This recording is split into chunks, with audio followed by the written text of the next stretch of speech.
I really just kind of want to give this very basic introduction into Burp so that you can learn how to use it. And, and there are some common issues that I see that pop up very frequently for people that are just getting into using Burp Suite. And I kind of want to cover some of those today as well. So that way, hopefully, whenever you start doing labs on your own and you run into an issue, you'll be able to hopefully self-recover a little bit easier. And I do believe last time I did anything on Burp, it was kind of like a tips and tricks. So I shared all of my favorite things that used Burp Suite Professional because it's what I use in my day-to-day job. But today we're going to be focusing on Burp Suite Community Edition because it's free. I don't think you shouldn't have to pay to be able to do a lot of what I do. The paid tools just kind of make certain parts of it easier, but a lot of it can still just be done just as well, maybe a little bit more time consuming from the free versions of software. So quick background on me. For those of you who don't know, I am a senior security consultant at Secure Ideas. I am based out of Jacksonville, Florida, which is where Secure Ideas is headquartered, but the majority of our workforce is remote. I just happen to be one of the lucky people that gets to go make fun of Kevin every day. I've been in security for somewhere between 8 to 10 years. Time is ephemeral. I never remember exactly. I have to go look at my resume to figure out the exact date I started. But I did start in cybersecurity as a SOC analyst. I moved into like I said earlier, reverse engineering malware and doing threat intelligence. And at that job, I was doing all of that and then also pen testing web applications and APIs. And eventually I decided to make the move and only do half of my job. So that's how I just became a full-time pen tester. Some other fun facts about me, all around geek. I'm sure you guys can see my background. I have a lot of Fallout and anime memorabilia. So obviously I collect things. I do run the Jacksonville chapter of Tool, which is the organization of open locks.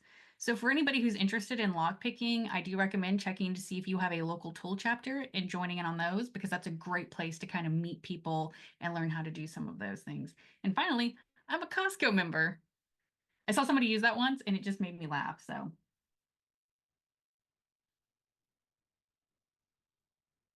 and as always, I give this on almost every talk or webcast or anything I do. Anytime I do a presentation that talks about how to use hacking tools or how to hack something, I always have to include this.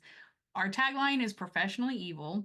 And what does that mean? We think like the bad guys so we can help companies protect themselves. But it's really important to understand that the majority of what I do is illegal if I don't have a binding contract saying that I can test this environment. So everything I do is done with permission. So please do not take any of the information I share and go randomly start attacking Facebook or something like that that you don't have permission for. There are quite a few labs out there that will allow you to test these skills in a safe and legal manner. So please do not attack something you do not explicitly have permission for. I'm a huge stickler for that. For anybody who has never used Burp before, I'm gonna real quick explain what it is. And at its core, it is an interception proxy. We are essentially performing a man in the middle on our own traffic. Whenever I am going to a website, yes, somebody said that there are hundreds of vulnerable VMs you can run for testing. That is true. If you are looking for a recommendation for one, I will always recommend Samurai WTF. It is an open source tool that comes with a bunch of goodies ready to go on it. And I will actually be using that for some of today's demonstrations. So, but the important reason why we want to intercept our traffic or proxy all of our traffic whenever we're testing a web application is because it gives us much better insight into what is happening. There's a lot of things that will happen behind the browser, for lack of a better way to phrase it. We know whenever I go to a website in the browser, I know what the website is showing me. I know what the browser is showing me, but there's a lot of requests that are going to happen in the back that I won't necessarily have vision or visibility into if I'm not intercepting that traffic. And a lot of times the really interesting parts of the application interact with take place kind of behind the scenes.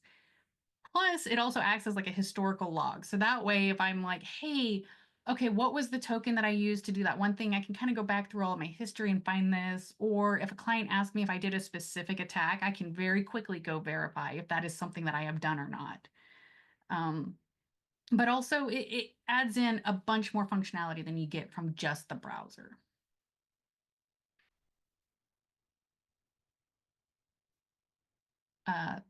And so, like I said earlier, I use the professional version. The community edition is free. And if you are looking to get into pen testing or learning how to even just like get a better idea for your own security posture for your own applications, it is worth interacting with it just using Burp. The community edition still gives you that proxy and that history, and you get the basic tools. Like we were discussing earlier, it has decoder, it has the repeater, sequencer, and comparer. And I'll be honest, the majority of the stuff I use is just available in the free version. I think repeater, if I'm being completely honest, is the thing I use the most during a test.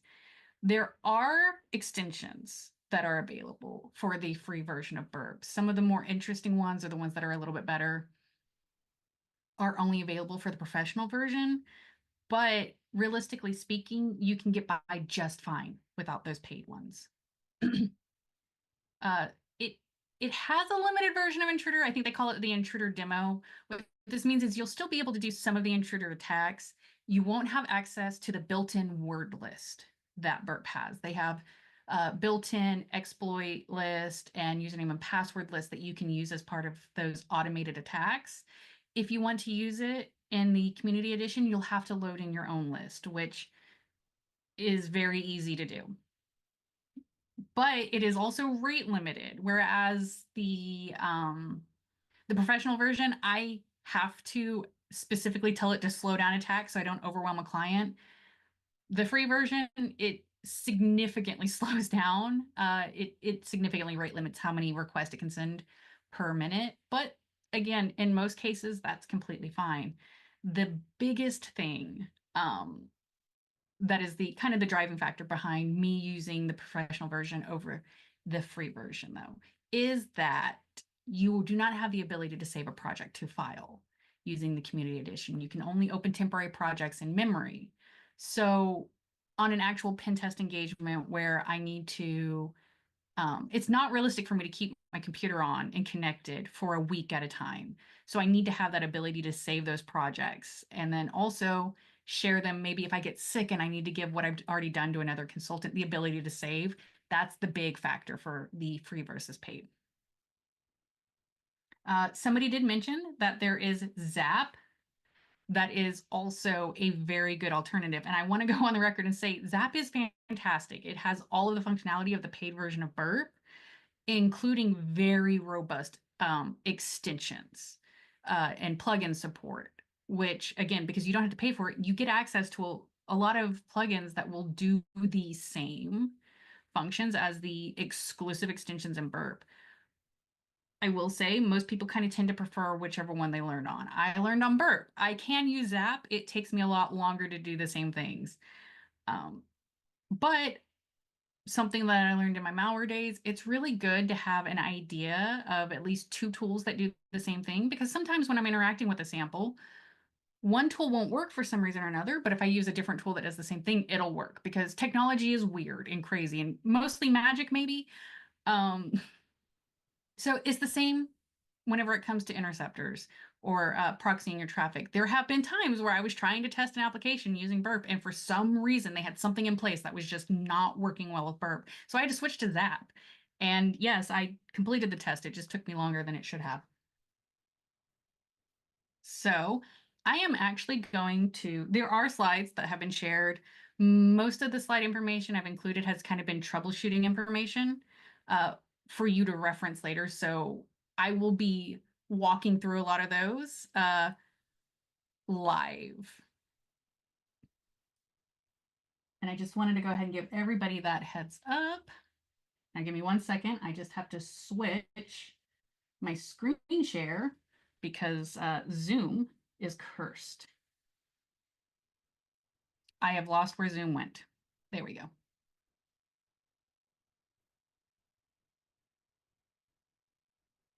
So I'm using right now Samurai WTF. You can get this on GitHub. And whenever you install it for the first time, it is just Samurai. And I'm going to go ahead and close out of some things real quick.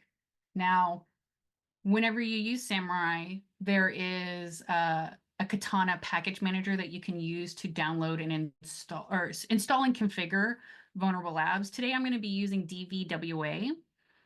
We're not necessarily going to be doing a ton of like real fun exploit attempts. We're just going to be learning how to use the tooling inside of Burp. So for that purposes, I'm just going to use DVWA because I think a lot of people are probably familiar with it.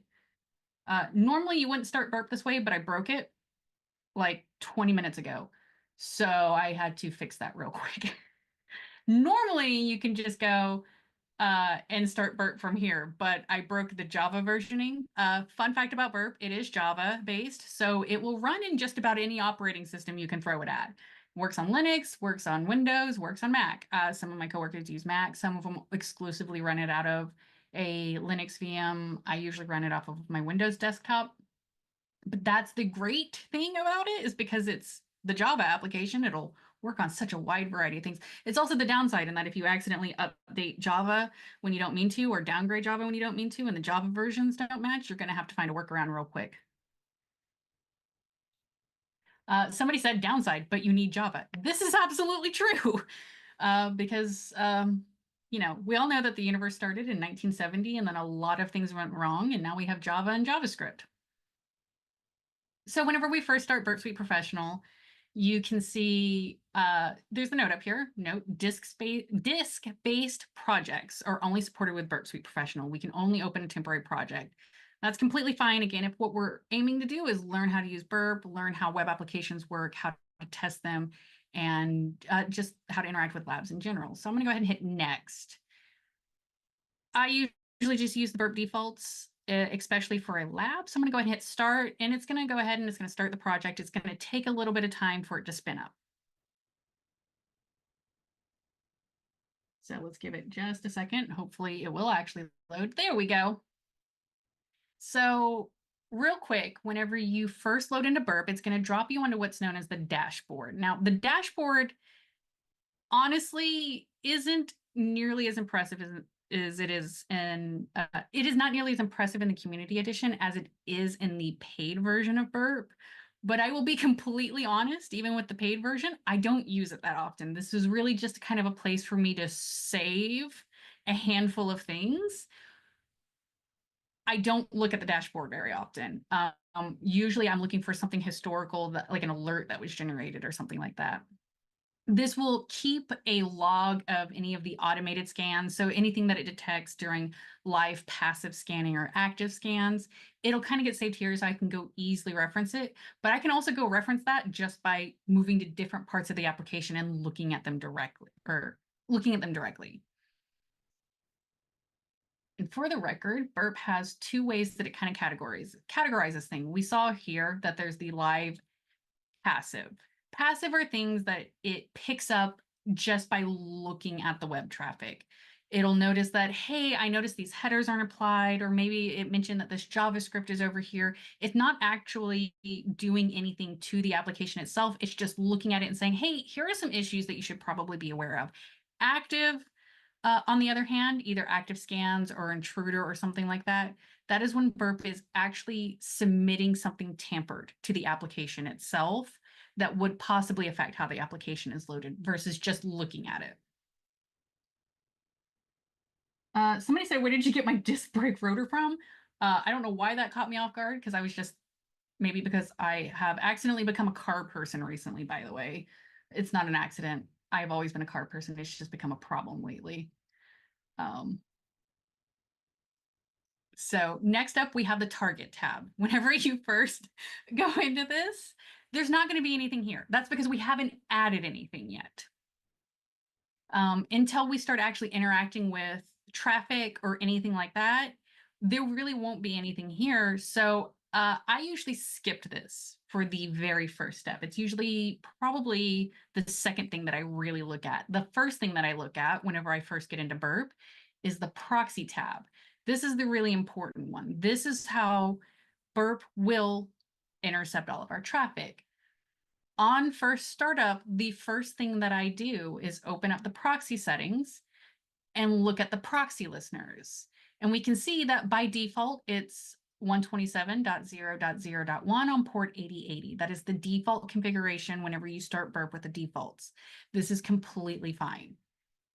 The only reason I have ever had to change this is if perhaps I'm testing a mobile application and I'm chaining some weird ports together to get an actual feed from my Android phone that I have physically in my hands. 90% of the time though, that 8080 is exactly what I need it to be. You want to make sure that it says running. If this is unchecked, it means that that proxy listener isn't active. It won't be able to intercept traffic. It's not going to work. So we want to make sure it says running. Sometimes if something is taking over port 8080, like let's say that for some reason you have Nessus or something configured to run on port 8080, you might need to change this port. And if you try to start this proxy listener, it's going to give you an error saying that that port's already in use.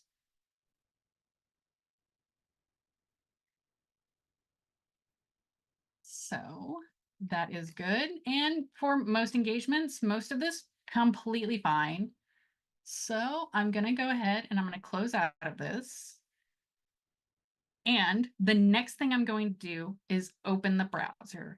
Burp comes with a built-in browser. I like it. It's Chromium. So already I'm very familiar with a lot of the functionality because my default browser is Chrome. I usually use Firefox more for the administrative side of things. I'm not sure the best way to explain it. So in this case, you'll see I have Firefox, and this is where I have Katana open. This is where I manage the labs that I'm interacting with, and I kind of try to keep my testing browser and my actual browser separate, just so I'm not muddying those waters at all, and it's easier for me to kind of locate things that I'm looking for. Yes, somebody's posted some GIFs about how Google is a RAM hog. It really is. Trust me, I know it is not uncommon for me to have. My dog has decided to join this webcast today. Everybody say hello, Maren. So I've already installed DVWA. This once it's running, I can see down here it's running. And if I click on open DVWA, it'll go ahead and open this. All I need is this URL. I'm going to copy and paste this. And I'm going to bring it over into my Chromium browser for Burp. And we'll go to it. Awesome. Fantastic. It loaded. I know that I can get to it while I'm proxied through Burp. If I go to my HTTP history, I can see that it's there. That's great. The next thing I'm going to do is move back over to the target tab real quick. And I can see that it has already started to kind of populate a little bit. Burp has seen this traffic. It's started keeping a log of it for me. And within the sitemap, the next thing I want to do is click on scope. And there's a reason why I do this. It is really easy to accidentally end up outside of scope. On an actual engagement, dvwa.com could be the application that I'm asked to test, but api.dvwa.com is a completely different URL that is not listed as being in scope. So I have to make sure that I do a best effort to only test what I'm allowed to test. And if for some reason, let's say that the login process goes through auth.dvwa.com, that is an instance where I would reach out to the client and say, hey, we noticed that the authentication process uses this or that the application talks to that. Should that be included in scope? And a lot of times they'll say, oh, yes, that was excluded on accident. Go ahead and add it. And once I have that verbal confirmation, I can attack it. Sometimes they'll come back and say, oh, no, that's a third party managed by somebody else entirely. You don't have permission to attack that, in which case I need to make sure that I'm not attacking it at all because I don't have permission to. And the reason why I add my targets into scope is because if I try to run an automated scan, like let's say Intruder or something like that, Burp will say, hey, that's not listed as being in scope. Are you sure you want to do that? So it's just kind of a little bit of a fail safe. Somebody said they lost sound for a second. I wonder if it's because my dog was barking. So I don't need.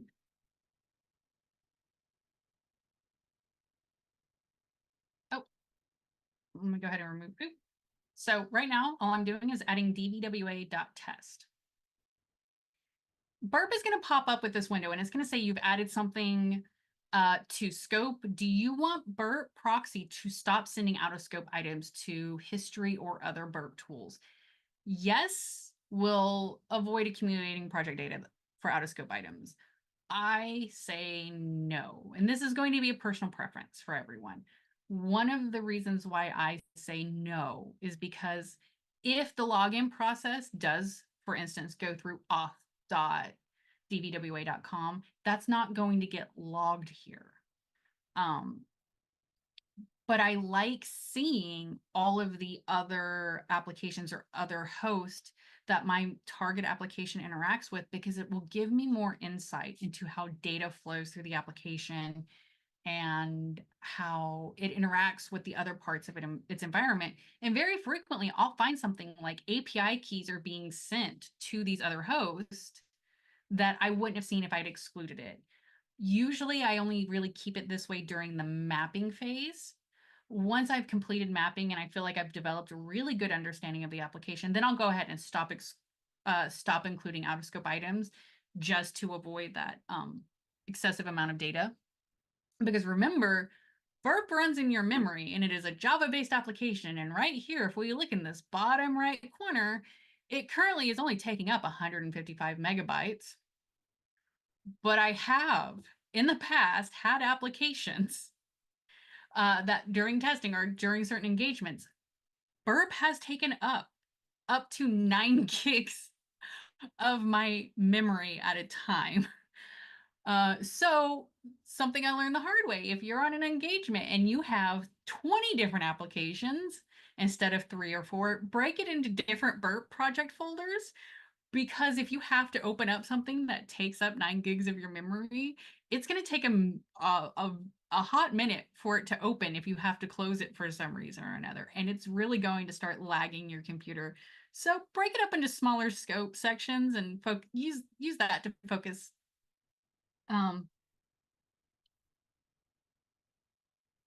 Yep, somebody said that's a given with Chromium. That is true. So now that I've got this, I've got it added. Automatically, it's going to not show us things that it hasn't found or hidden for XX responses or empty folders. That's fine, because I really don't need to see things that I can't actually do anything with. And once we have this set up, if I click on, it'll be by default, just here's my application that I'm testing. And I can expand it and I can already get an idea for some of the stuff that is happening on this application. I can see that there is this random storm.png, and Burp is really nice. It'll show you a response. And in this case, because I haven't gone to it yet, it's not going to load. But for ones that I have gone to, the dark links versus the light gray links, and I hope that shows up for everybody's computers. Somebody said that's why you don't use old hardware with low RAM and HDD storage for engagements. That is absolutely true. I will say that I believe my computer has 32 gigabytes of RAM, so the 9 gigs wasn't terrible. It's just not ideal. So the light links are ones that we haven't actually visited yet. Burp doesn't have that record of the actual response. It just knows that this link exists and we could try to go to it. The darker ones, we've been to it. I can see here's the request. This is the initial request of me looking for it in my browser. It's just that normal getlogin.php, and then here's the response. And I can see already the HTML, and I always recommend looking through the actual HTML, because sometimes you find interesting things here. You'd be surprised at how often I find hard-coded credentials. And Burp also has this handy render function. So it'll actually show you what the page looks like.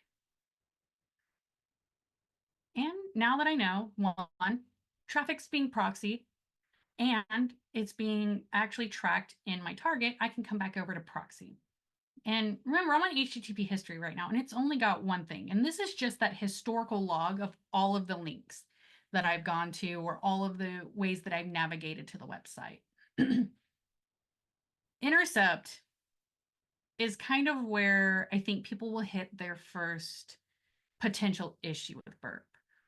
Right now, we can see that intercept is off and it has a green traffic light.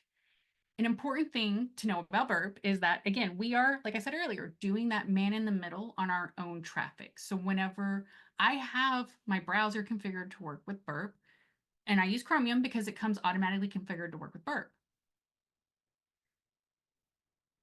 When I go to DVWA in my browser does not send that request straight to DVWA. Instead, it says, okay, you want to go to DVWA, let me give this information to Burp. And if intercept is not on, Burp will say, I see this information, I'm passing it straight to DVWA. However, if I turn on intercept, we see that this traffic light becomes green or red. Wow, am I colorblind? This traffic light becomes red. That means no traffic is going. If I try to go to DVWA now, my browser will hand it to Burp and Burp will say, okay, I'm holding this. And hold it, it will. So real quick, I'm just going to try signing in. And it's loading. And it's loading. And we can see, hopefully, the little spinning wheel up here. It will stay here forever until Burp tells it what to do.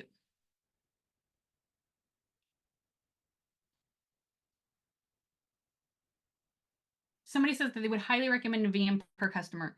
That is completely also something that I would highly recommend. All of my VMs and everything that's kind of per customer wise, or anything that might potentially has client data, there is a specific section of my disk that is encrypted and password protected. So after every restart, you can't even get to it unless you unlock it. And that is where I store all the VMs because I'm one of my worst nightmares is sending client data to the wrong client. And that keeps me up at night, and I will do everything I can to prevent that from happening. Okay, somebody said they lost sound again. Can you hear me now?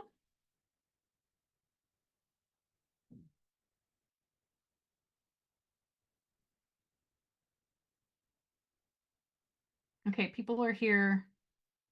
Okay.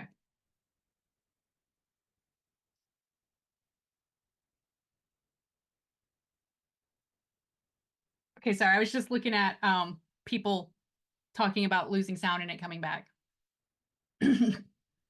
So right now, Burp is holding this request. Remember, I went to it a good minute ago before I went on a tangent about encrypted drives, still just loading.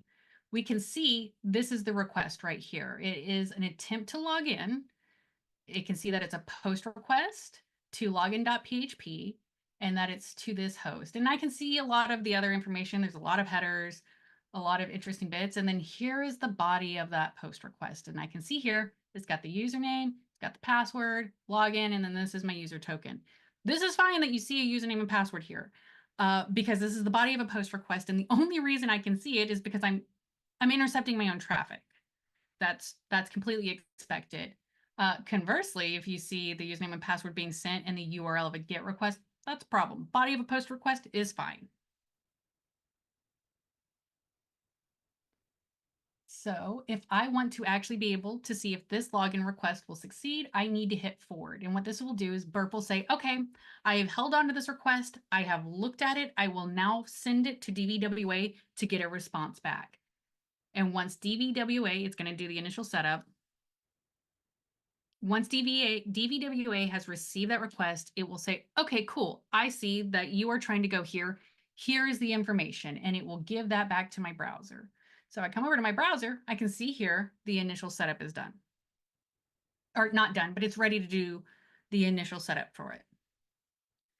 If at any point during an engagement, you try to do something and it's just not loading at all, it's just spinning and you're like, what am I doing wrong? Is my internet down? What's wrong?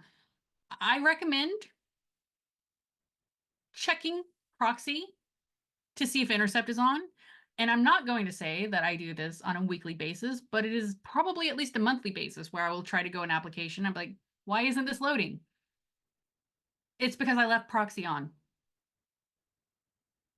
So if you ever can't get to it for some reason, go make sure intercept's off. Once this traffic light is green, it means everything's going to pass through. And so then I can just interact with this completely free. I can go ahead and hit create reset database. It'll do its thing, and then we have to log in. And I can just keep interacting with it. Oh no. I never remember the credentials unless I have my notes in front of me, but that's okay. We're just learning how to use Burp. Yep. Somebody said sometimes you forget intercept and start blaming your router. There have been times where more than one consultant has been like, why is this not working? And then there is a moment of, okay, now I have to call the client because the application is down. And then, wait, no, check your intercept before you call the client real quick. Oh, intercept is on. Okay, I don't have to make a phone call today because let's be honest, phone calls are terrifying. Try another browser. That is also true. And I promise I'll show you how to try a different browser using Burp later because sometimes applications will only work in specific browsers. Sometimes Chromium won't work. So you have to use Firefox. Sometimes, and let's see if I can get it to do it real quick. Sometimes you get an error when you try to open the browser. This error in this case happened because I already have the Burp browser open. Sometimes it happens because Java is stupid and wants to ruin your day.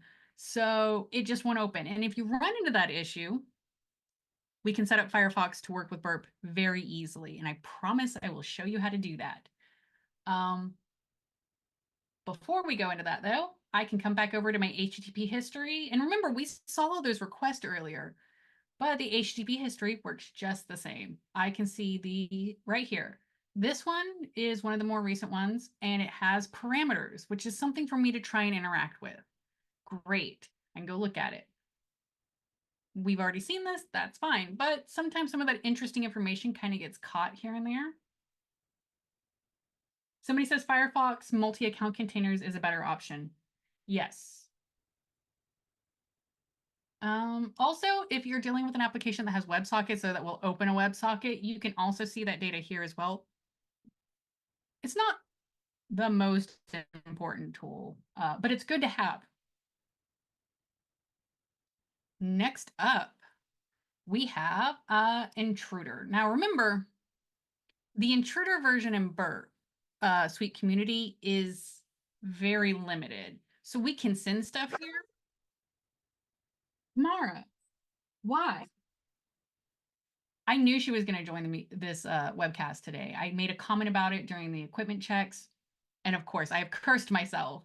Anyways, so we have the limited version of Intruder, but that doesn't mean that it's not useful to us. If I come back over to my proxy and I go to my HTTP history right here, we have this post request. If I right click in the body of this request, I can send it to some other tools inside of Burp. In this case, I'm going to send it to Intruder and it'll generate here. Important thing to note, you'll notice the little squiggly lines that I just forgot the name of. They are only in legal documents. That's why Burp uses them, because they really won't be encountered naturally on a website. But this is what Burp will use to assign its injection points. So let's say that I want to try doing a brute force for the username admin, and I want to try different passwords. So I'm going to go ahead and hit the little squiggly lines around it, which I swear I know the name of, but every time I talk about them, it's gone. We really only have access to very simple functionality from this, though. Remember, the professional version has list that we can access. It has a list already of passwords that are very likely to be it. I don't have that option, but I can go ahead and load in from a text file of a list of passwords that I think might be valid. In this case, I don't really want to try that because it'll take a while. I'm just going to try different versions of the word administrator or test or password or hello. And we just want to try 5 attempts right now. That's really all. And this is just a showcase, so it doesn't have to be anything fancy. We can see already payload count. We can hit start attack. and it'll run and it'll give you the warning. This is a demo version. It's not going to be very good. That's fine. And it has run. Looks like it didn't really pull back anything, and who knows where it went. There we go. It'll open a new window. Sometimes you lose those new windows. And this very easily, I can see that the response for all of these was just a 302. And if I go look at all these, it'll probably just tell me it's found. It looks like there's probably a redirect in there. That's fine. We just want to learn how to use Intruder. And for the paid version, you can save the attack history. I almost never have to do that because most of them die miserably. The cool thing about the list, though, it has some of the fuzzing functionality. It can try a wide range of encoding and a whole bunch of other things. You don't need it, though. There's a lot of word list out there. There's a lot of different tools that will do the same thing. You don't have to spend like, I think it's $500 a year or something like that. Up next is Repeater. Now, Repeater, like I said earlier, is my favorite tool. Is my favorite tab in all of Burp. I use it a lot. It is not uncommon that you will look at one of my Burp projects and I will easily have 60 different Repeater tabs open.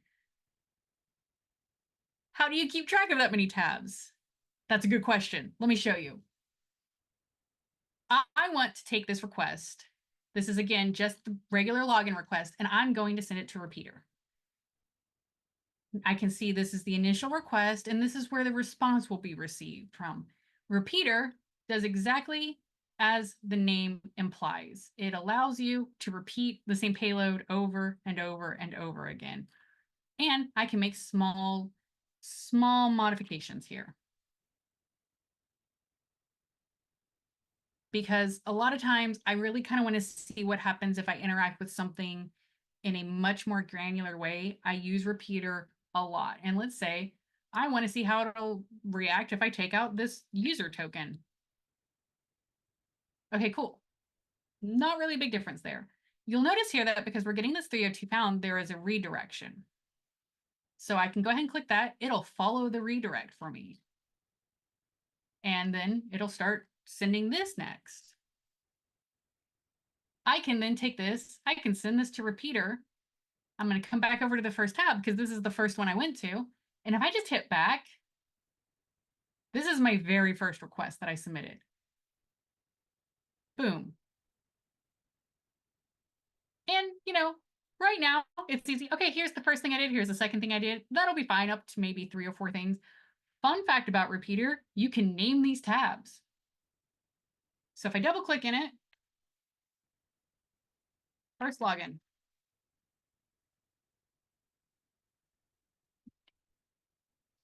The second one will be redirect. If I have, like, for example, I'm testing APIs. This is just going to be an example, but I might name it something like API get user info. And I'll give it names like that, so that way I can very easily go back and reference different parts of whatever I have done during testing to kind of interact with it. And a lot of times, yes, learning that you could rename tabs, by the way, changed my life for the better. One of the big reasons, though, why I like Repeater, most of my testing is manual. A lot of that automated things that come with Burp, Professional, or even if you use Nessus or Nikto or anything like that, a lot of those automated things look more for indicators or something along those lines. It doesn't necessarily give me a picture into, okay, yeah, this vulnerability is here, but what happens if I actually exploit it?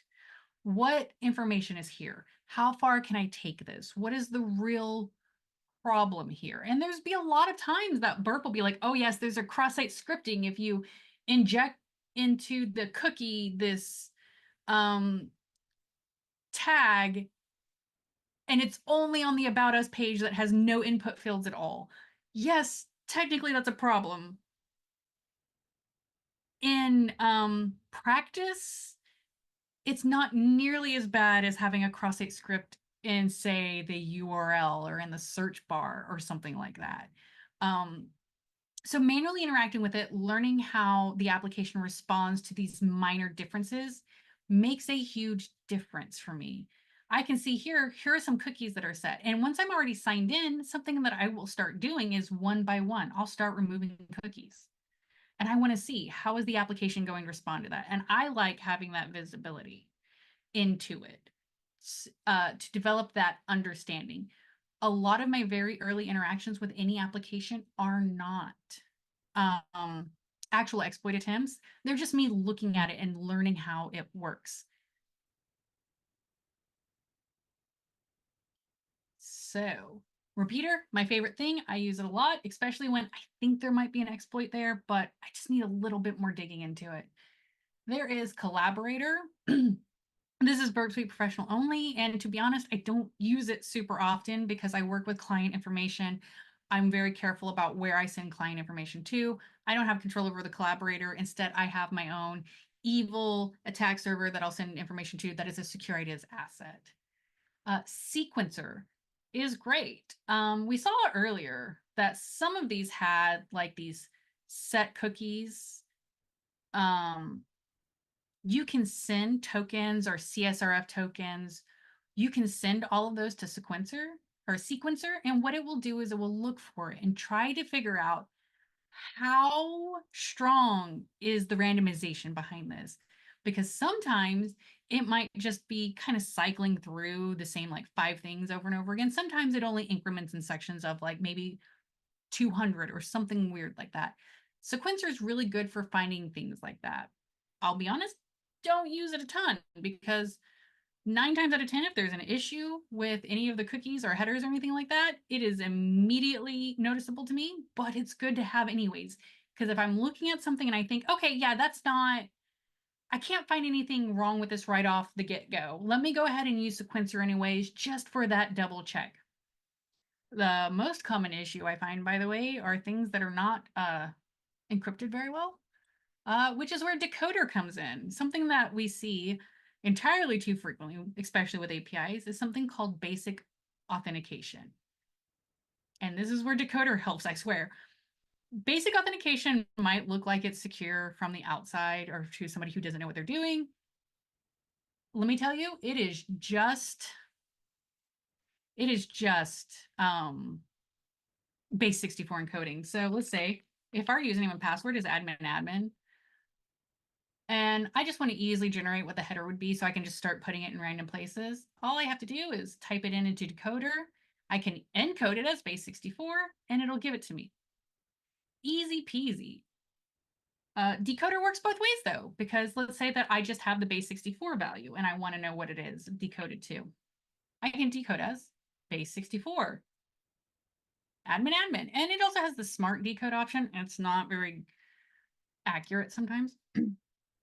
But another thing that I like to use decoder for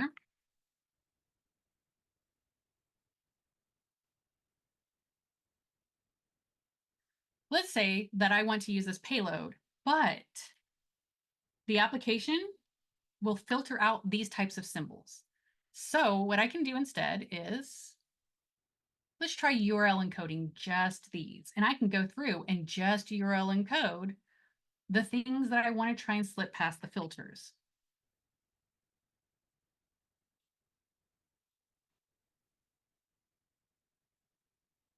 And so instead of submitting this to the application itself, I would try submitting this. And a lot of times what we'll see is that the browser will automatically decode this. So it'll get past some of the filters, but the browser still reads it. It still gets executed. And so that's one of the ways that we kind of get around some things.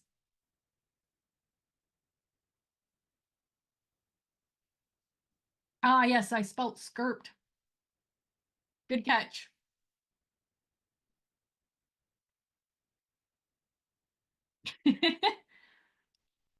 um, Finally, we have comparer.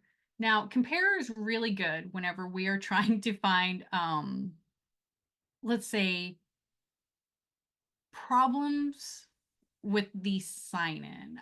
This is where I use it a lot. Let me come over here. So let's say I have admin and then I think it's password. I'm going to send this one.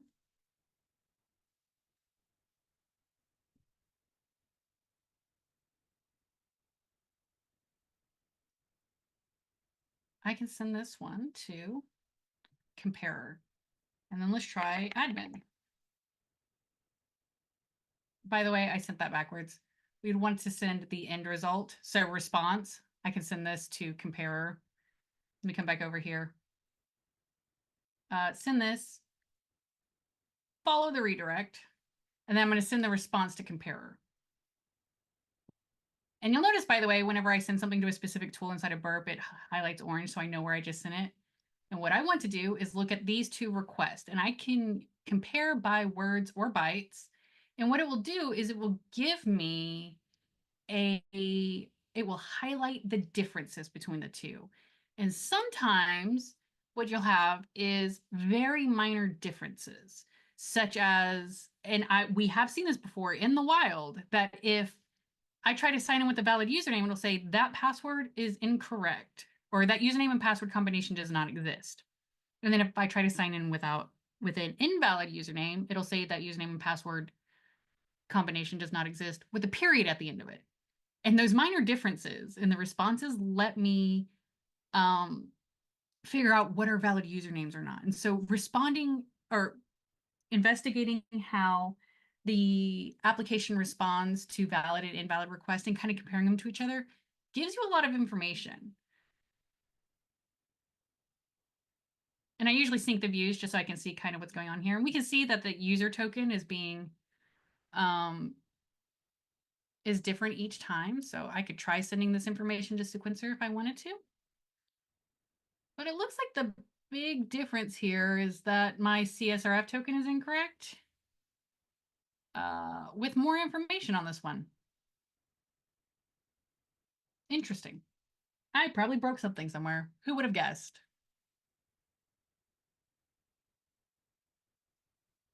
And then there are extensions. Now, something to keep in mind, I don't keep all of my extensions active all the time. These are just enabled right now because they are things that I have used recently in this VM for testing purposes. And by testing purposes, I mean lab for classic testing. You can go to the BAP store and you can look. There are some of these that have the detail. These are either it needs a later version of Burp or you need the professional version.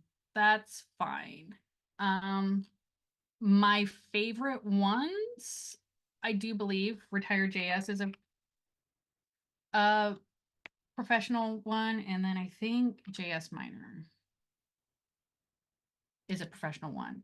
Important thing about these, all those do really is let me know where Java links are and the JavaScript versions. You can do that without these. It's just nice for me to get screenshots easier. But let's say I have an API that I want to work with that is SOAP-based. Whistler, free. And what it'll do if I hand it the request to initially get the information about the API, it'll build out all the requests for me. It's great. Yeah, somebody says scans for credentials. Use a Shannon entropy. Yes, that is when I first heard that, it did make me laugh a little bit. And I can see here, by the way, now that I've interacted with this application a little bit more, this target mapping has filled out a little bit more and given me a little bit more information. It thinks this is here. So if I send this one to repeater real quick, by the way, it's not found. Darn. It probably picked that up from a link that's mentioned somewhere. Oh, well. And we've got just a few more minutes left. So real quick, that's just the quick and dirty on Burp. The very basic functions you need to start doing labs. Hopefully I have taught you at least a few new tricks and helped you learn how to use it and reasons why you might use these tools for different reasons. But let's say for some reason you have those dreaded, how do I say this? Dreaded Chromium issues where it just won't load for some reason. Well, Firefox exists. And what I will do in Firefox, now there's a couple of different ways you can get here. You can go to the About Preferences. It'll take you to the page. Or you can come up here on the right side and let me zoom in to make it a little bit easier for everybody to see. Or you can come here, go to settings. It'll take you to the same place. What we want to do is scroll all the way down from this. On the first page we get to in About Preferences, there's going to be a section called Network Settings. Right now it's just using the system proxy. That's default for Firefox, but if I want to run everything through Burp, I need to do a manual proxy configuration, and then I need to make sure it matches what I have set up for my proxy listener in Burp. Now, it used to be you would kind of need Foxy Proxy to do some of this. You don't necessarily anymore. Firefox is really good at handling on its own. Doesn't mean you don't need, you won't, there's no benefit to Foxy Proxy. It's just I don't usually mess with it. So I know that this will be 127.0.0.1 on port 80, 80. And I do want to do this. And I want to make sure that, I think you do want to make sure that you're doing DNS, by the way, otherwise it won't be able to resolve host names. So next thing we want to try, first of all, is what happens if I go to it? Well, I get a scary warning. That's fine. If you look at it, basically what this is going to tell me is that it's detected a potential threat. Usually this is a certificate issue, and because we're proxying through Burp, we are breaking TLS.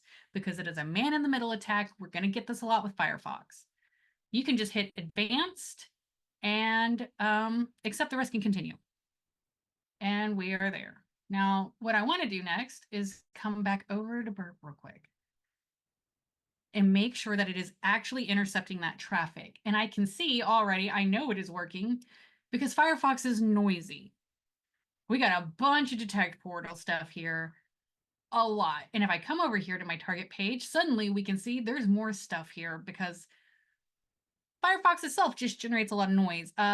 Black Hill Security does have a blog on how to make Firefox quieter for using with Burp. I do highly recommend checking it out. But let's say you're testing things and you don't want to see that big scary error page every time you go to something. What do?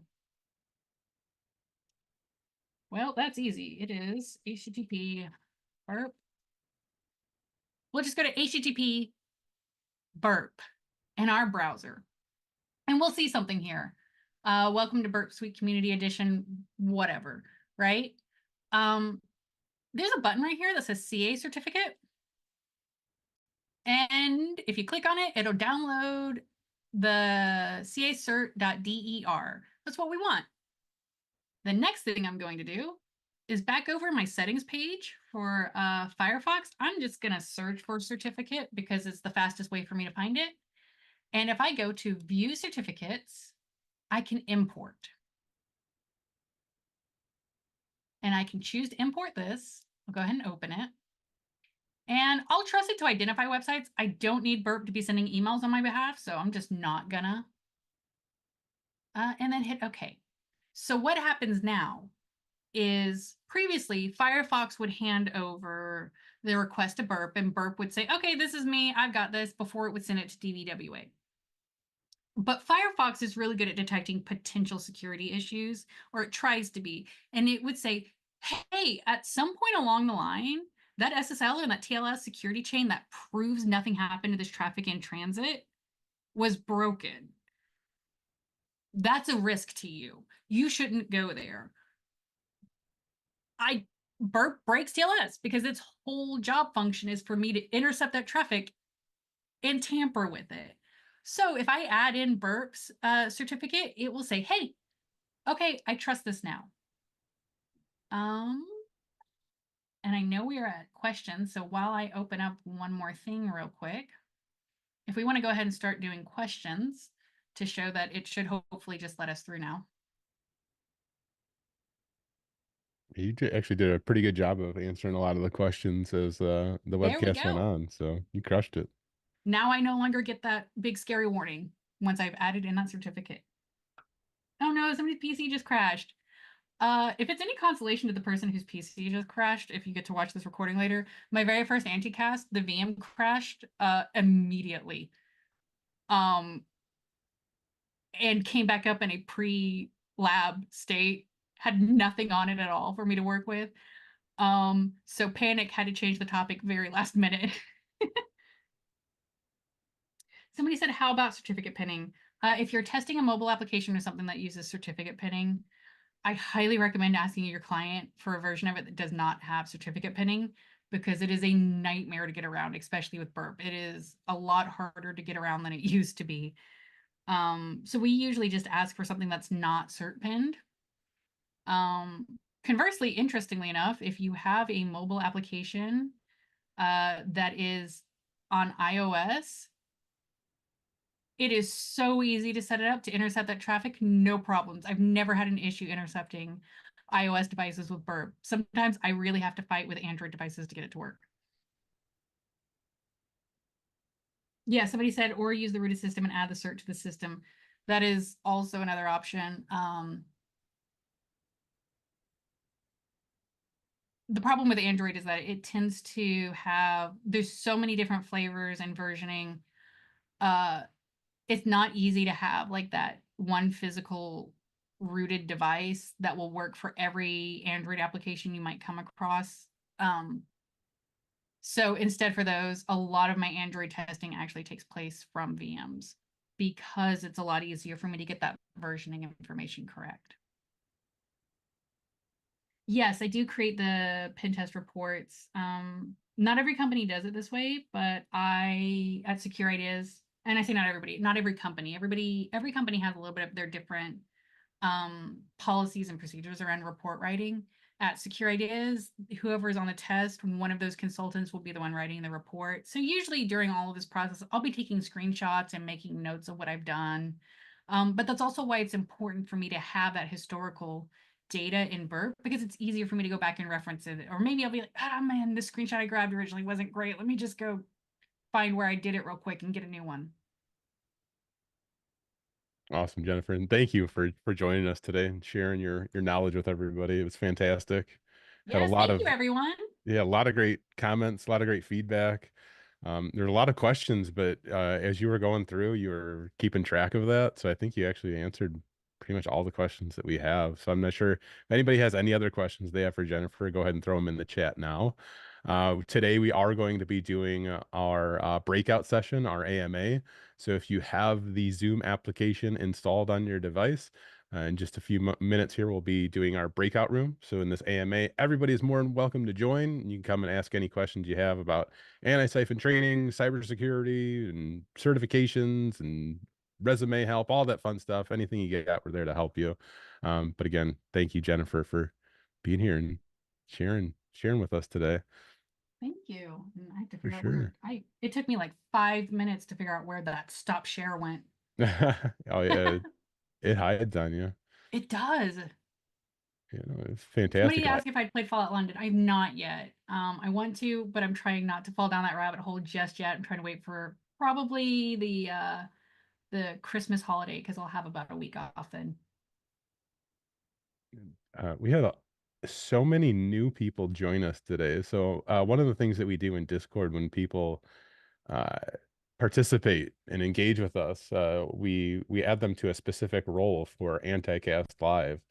And I've added over 30 people so far today. So I want to just, give a shout out to all the new people who have joined us. We really do appreciate you being here and you sharing your time with us.